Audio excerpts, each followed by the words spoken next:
How can Chelsea defeat PSG? Because if you take a look at PSG records this season against all the big teams in Europe, it's kind of scary. They have defeated Atletico Madrid, Liverpool, Arsenal, Manchester City, and the recent one was Real Madrid. Now it's safe to say that PSG squad is one of the most complete squad in the entire Europe. In my recent video, I dropped a blueprint on how Chelsea can control the game against PSG on Sunday, which is the battle of the midfielders. Because as we all know, João Navas and Vitinha are the heart of PSG football. João Navas controls the defense, then Vitinha controls the attack. So if you can close these two players, Chelsea can definitely seize the opportunity and win the game on Sunday. But there is a big problem now. What kind of lineup can Chelsea go up against PSG on Sunday? This is another issue that I'm about to clarify right now. So make sure to watch this video to the end. Now, in Chelsea previous matches, our coach have been making many mistakes during our lineup. For example, he will be trying to convert James to a midfielder, which is not possible. And that have cost Chelsea so many games in previous matches because James is not capable of being a defensive midfielder. James is a pure and born right back.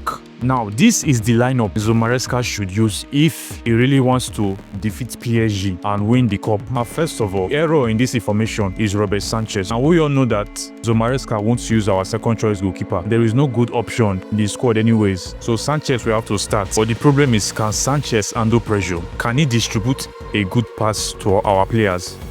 That is no. Because in the previous matches, Sanchez have made huge errors that led to us losing the games, especially against big team. Well, I pray to God Almighty for this guy, because if Sanchez make any error on Sunday, we Chelsea fans, we are going to lose it. So since we all know Enzo Maresca's system that once we are pressing the game, we will leave three central midfielders. I mean three central defenders. Now in the right central defense, I prefer James, which is agreeable by 90% of Chelsea fans, because at this moment, James doesn't need to drive. He needs to hold PSG attackers and wingers, which is Dembele and that guy from Napoli. Now, then in the central defense, I will pick Levi Colwill. We all know that Levi Colwill is not that experienced yet, but right now we need him the most. And besides, his past few performances, he have been doing well in terms of defending and aggressive marking we need right now against PSG. And don't forget, Levi Colwill can also distribute a key pass to the midfield, which is very crucial. So yes, I prefer Levi Colwill than Tosi and Chalobah. So what is your opinion? Who would you like to pick as our main central defender? Drop your opinion at the comment section. Then on the left centre back, we all know that Cucurella is going to start. Now, mind you, when PSG attack works, once Dao is with the ball, we all know what he is capable of. This guy can dribble very well. He is also good on his feet. So this is how Chelsea defenders is going to lock this guy. And mind you, once Cucurella is with Dao, we all know that Dao will be waiting for a player maybe like Dembele or a midfielder like Havertz to come and help him out. Now, if we can lock that position, close that marking in that gap, then that will do us no harm. In that case, somebody needs to support Cucurella, maybe from the midfield. For example, Caicedo or Enzo Fernandez, because only Cucurella can't do that in his lane. But as we all know, Cucurella move in different positions and also help the midfielders and attackers when we are pressing our opponent to go. Now back to the midfield, which is a very big problem. This will determine if we will win the game or not. Now in my previous video, I stated that Romeo Lavia is very important in the midfield, because as it stands now, only Caicedo cannot run the midfield alone. But due to the fact that Romeo Lavia is not reliable, he is an injury-prone player. Romeo Lavia have never played 5 Chelsea straight matches. He must get injured. Doesn't even play 90 minutes, but he is still injured. In the recent news, there was an indication that Romeo Lavia was not spotted in training due to the fact that he is not fit, which leaves the opportunity for Andre Santos. Now mind you, Andre Santos is a good midfielder. So when it comes to a match like this and against PSG, we have to put our faith in Andre Santos, because if Santos and Caicedo can hold the midfield, then we are good to go. Then moving on to the attacking midfielder and Delap. I want to talk about these three set of players, Enzo Fernandez, Kopama and Delap, in this information.